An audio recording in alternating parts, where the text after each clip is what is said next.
Hi, you are watching Revenge of Reddit. I never thought I'd be the guy writing one of these stories. You know the ones. The long, tragic posts on Reddit about betrayal, heartbreak, and revenge. I used to read them and think, damn, glad that's not me. But here I am. And this isn't some exaggerated fantasy. This is my real life. I met Melissa 9 years ago. I was 25, working in IT at a mid-sized company in Denver, living a pretty simple life. I wasn't rich, but I was stable. My parents were proud of me. My friends joked that I was the responsible one, and I had this quiet optimism that life was going to turn out well. When Melissa walked into my life, it felt like confirmation of that hope. She was different, or at least I thought she was.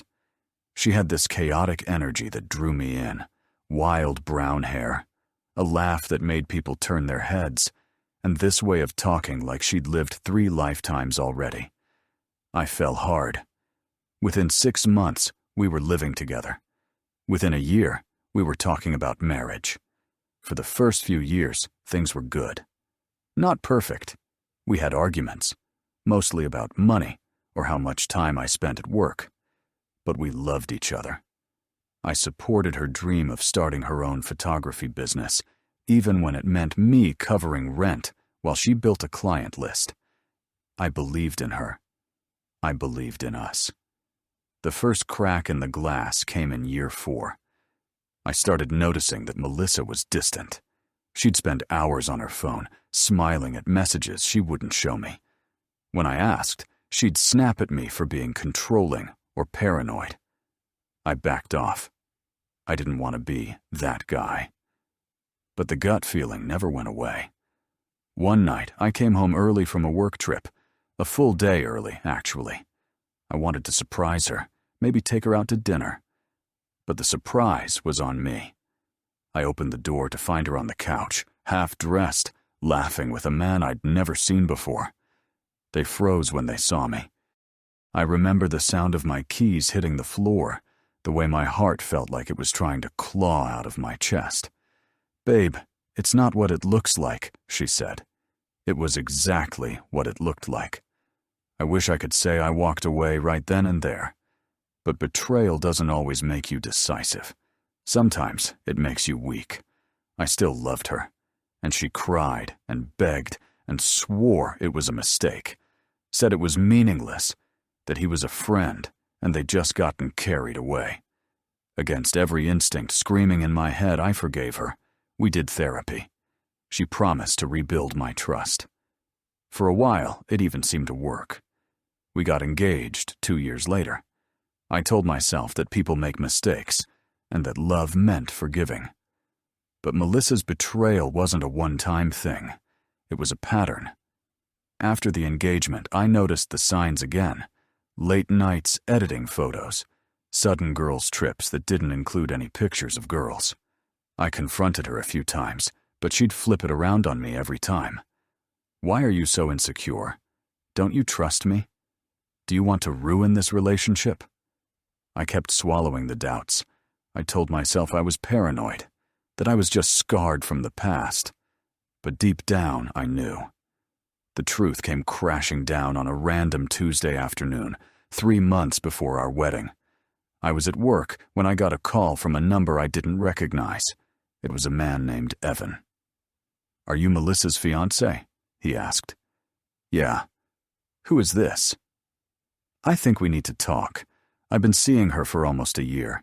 She told me she was single." My blood went cold. Evan sent me screenshots, messages, selfies, even a hotel reservation under her name. There was no denying it. Melissa wasn't just cheating. She was living a double life. I confronted her that night. She didn't cry this time. She didn't even deny it. She just looked at me with this cold, flat expression and said, "Maybe we're just not meant to be." That was the moment something inside me died. Not just the love that had been dying for a while, but the part of me that wanted to fix things. I kicked her out of our apartment that night, Told her I never wanted to see her again. Canceled the wedding, called the guests, returned the deposits. It was humiliating. I felt like the biggest fool in the world. But life has a way of testing you, even after you think you've hit bottom. About 2 months later, I found out Melissa had moved in with Evan, the same guy she'd cheated on me with. They posted cute couple photos online, went on trips together, and acted like they were some kind of fairy tale romance. It made me sick. I tried to move on, threw myself into work, hit the gym, started therapy again. But there was this bitter voice in the back of my mind that kept whispering, "She doesn't deserve a happy ending. Not after what she did." That voice got louder when I learned something else. Melissa had taken out a small business loan for her photography company, using my name as a guarantor. She'd forged my signature. I only found out because the bank called me after she defaulted on a payment. That was the last straw. I contacted a lawyer. We gathered the evidence, the forged signature, the financial records, the text messages where she mentioned the loan. It was enough. Melissa was charged with fraud. Evan bailed on her almost immediately once the legal trouble started. I wish I could say I felt nothing when I heard she was working 2 jobs just to pay legal fees, or when I learned she'd moved back in with her parents. But I felt something. Not joy. Not satisfaction. Just closure. I moved to a new city a few months later, started fresh. And I'm not going to lie, trust is still hard. Dating is hard. But I'm getting there. And if there's one thing I've learned from all of this, it's this. Forgiveness isn't the same as forgetting. And sometimes, the only way to heal is to let karma do the work for you. But here's where most stories would end. Mine didn't. A year later, almost to the day, Melissa reached out. She emailed me. I almost deleted it without reading, but curiosity got the better of me. The email was long, rambling, and pathetic. She apologized, said she'd hit rock bottom, that she was haunted by how she treated me, that she wished she could go back and do it all differently. She asked if we could talk. I stared at that email for a long time. Part of me wanted to ignore it. Another part wanted to respond just to say how much she'd ruined. In the end, I wrote back one sentence. I hope you find peace, but you'll never find it with me. I never heard from her again. And that, I think, is the real revenge. Not the legal trouble. Not the failed relationship. It's the knowledge, for her, that the man who once would have done anything for her doesn't even care enough to hate her anymore. After I sent that final email, I thought that was it. End of story. Curtain closed. I'd moved on. New apartment, new job, even started seeing someone casually. Life wasn't perfect, but it was mine again. And that alone felt like a victory.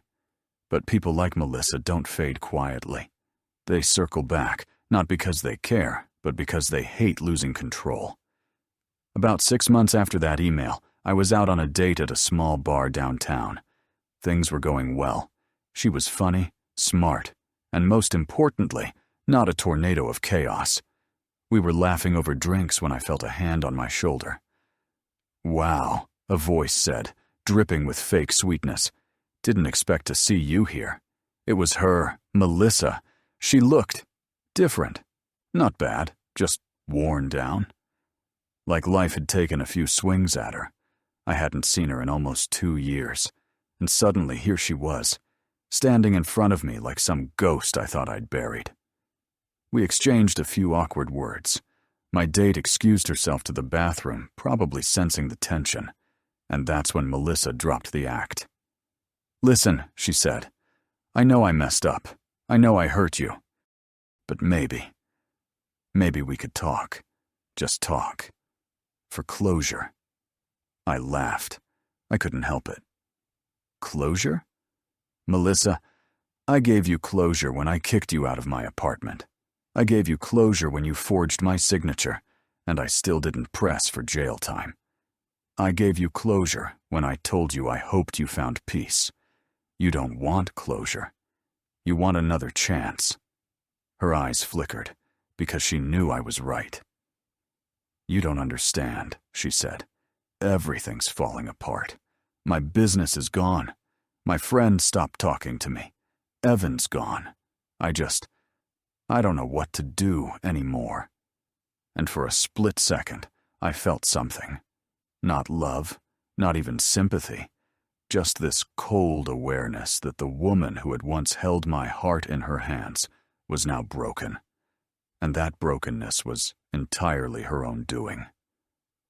"I understand perfectly," I said, "and I genuinely hope you get help. But you're not my problem anymore." I left her standing there in the middle of the bar, alone. For the next few months, life continued. I focused on work, built a healthier routine, and for the first time in years, I felt peace. But of course, Melissa wasn't done. She tried reaching out again, first through social media, then through mutual friends. When that didn't work, she started showing up at places she knew I frequented. It wasn't stalking, not legally, anyway. But it was uncomfortable. I started to realize that for Melissa, this wasn't about love. It was about control. Losing me had shattered whatever fantasy she'd built for herself, and she was desperate to reclaim even a fragment of it. One night, around 2 a.m., I got a text from an unknown number. "You ruined my life." I knew it was her. I didn't respond. 10 minutes later, "You're a monster. I hope you're happy." And then another. "Please, I need help. I don't have anyone." I didn't reply to that one either. Because here's the thing. When someone destroys you piece by piece, they don't get to decide when you're obligated to care again. Months went by without contact. And then, karma, the real cosmic kind, came knocking. I was sitting at my desk one morning when a coworker forwarded me a link.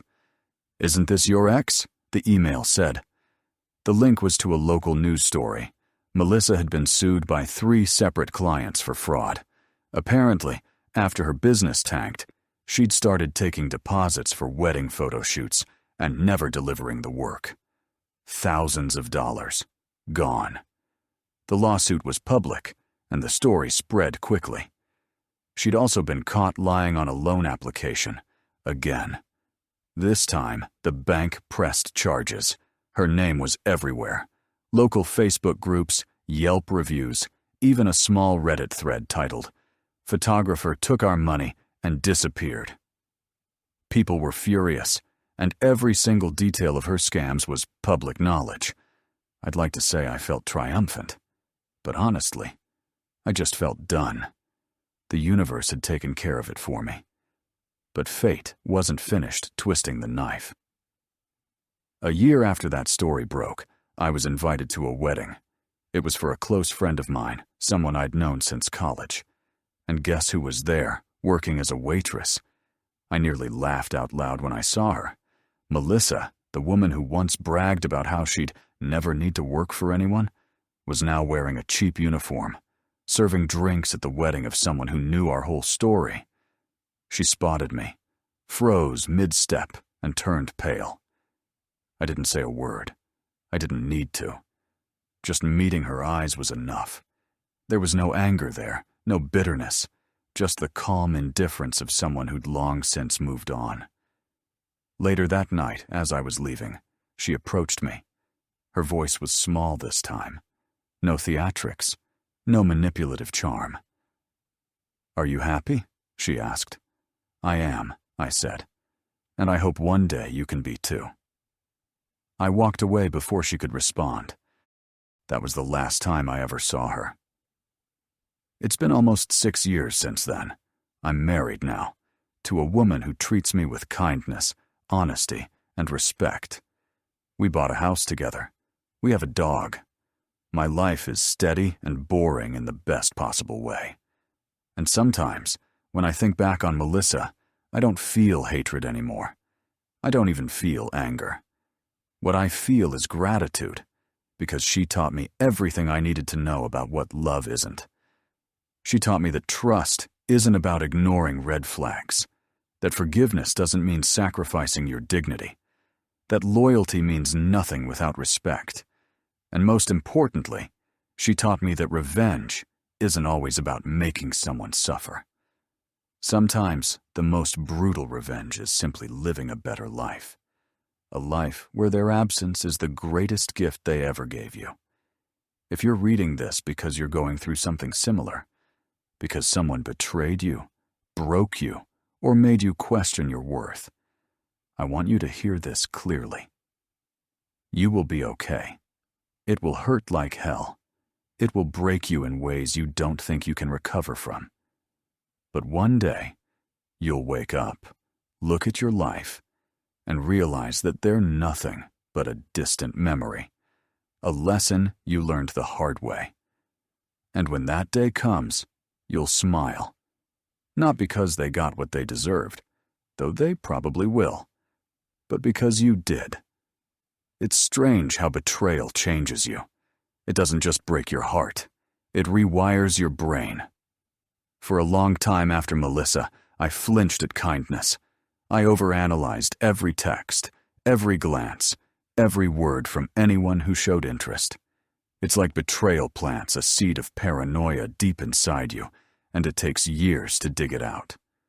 But over time, I started realizing something. Melissa's actions weren't a reflection of me. They were a reflection of her. And that was the final piece of closure I needed. For a while, I used to replay every moment of our relationship in my head, trying to figure out what I'd missed. Was it the nights she stayed late, working, when I should have questioned her? Was it the sudden bursts of anger over nothing, the way she'd turn everything into my fault? The truth is, none of it mattered, because no matter how many signs there were, no matter how much I could have done differently, the outcome would have been the same. People like her don't cheat because their partners fail them.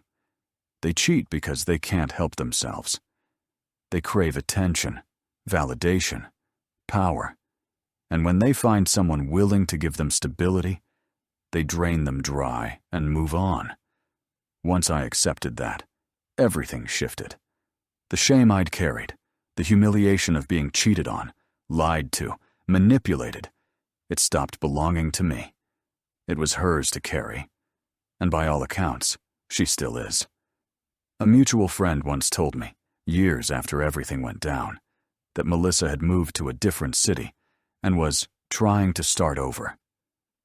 But even there, the same stories followed her. Short-lived relationships, financial chaos, people warning each other about her online. It was like watching a pattern repeat itself in slow motion. And the funny thing, I didn't even feel vindicated anymore. I just felt free. It's weird. When you're in the middle of heartbreak, revenge seems like the most important thing in the world. You want them to hurt. You want them to feel what you felt. But eventually, you realize that the most devastating revenge isn't about destroying them. It's about rebuilding yourself. It's about becoming someone so whole, so grounded, so happy, that their memory feels like a bad dream you barely remember. There's one more part to this story, though. Something that happened last year that made me realize just how far I'd come. I was speaking at a small tech conference. Nothing big, just a local event. During the networking break, someone tapped me on the shoulder. "Excuse me," she said. "Are you Melissa's ex?" I blinked. Yeah. Why? I thought so. She used to talk about you all the time. I worked with her for a while." "Oh," I said, unsure where this was going. "She told us you were controlling, that you were obsessed with her, that you tried to ruin her life after the breakup." I couldn't help but laugh. "That sounds like her." The woman hesitated. I figured it wasn't true. She lied about a lot of things. But I wanted to tell you something. After you two split, she told me once that losing you was the biggest mistake of her life, that you were the only person who ever truly cared about her. I didn't know what to say to that. For a long time, I had fantasized about hearing those words, about her admitting she'd ruined everything. But now, hearing them secondhand from a stranger, they felt empty. Like the echo of a storm long since past. I just smiled and said, "That's her mistake to live with, not mine." And that was that.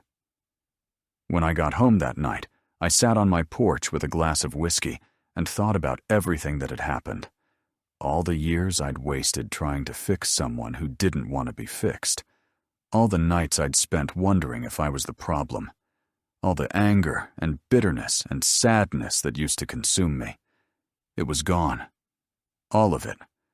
The only thing left was a quiet kind of peace. So, if you're reading this, if you're in the middle of that heartbreak right now, if you're questioning everything, if you're staring at the ceiling, wondering how you'll ever trust again, let me tell you something I wish someone had told me back then. It's not your fault. You didn't make them cheat. You didn't drive them away. Their betrayal isn't a reflection of your worth. It's a reflection of their emptiness. And the best thing you can do for yourself is to walk away, rebuild your life, and never look back. Because one day, maybe not tomorrow, maybe not even a year from now, you'll wake up next to someone who loves you without conditions. Someone who chooses you every day. Someone who sees your scars and stays anyway. And in that moment, you'll understand that what you went through wasn't the end of your story. It was just the beginning of a better one.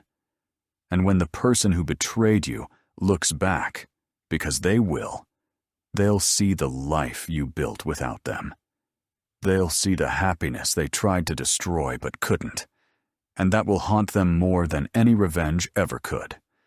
I don't think about Melissa much anymore. Sometimes, when I pass a photography studio or see a wedding shoot in progress, she'll cross my mind. But it's fleeting, a ghost that no longer has power over me. I'm grateful for the lessons. I'm grateful for the strength I didn't know I had. And most of all, I'm grateful that she's no longer part of my story. In a way, I hope she finds peace too. Not because she deserves it, but because I do. And holding on to hatred would only keep me tethered to a past I've long since outgrown. So this is my final message to her, the one I'll never send, but the one I carry in my heart. Thank you for betraying me. Thank you for breaking me. Because in doing so, you gave me the chance to rebuild into someone stronger, wiser, and happier than I ever would have been with you. You taught me how to see red flags and trust my instincts. You taught me that real love isn't about fixing someone. It's about growing together. And most importantly, you taught me that my worth was never dependent on how someone else treated me. I am not your victim. I am not your mistake. I am the man who rose from the ashes you left behind. And I wouldn't trade that for anything. Sometimes I wonder if she ever tells people about me now. Maybe she paints herself as the victim. Maybe she lies about how things ended.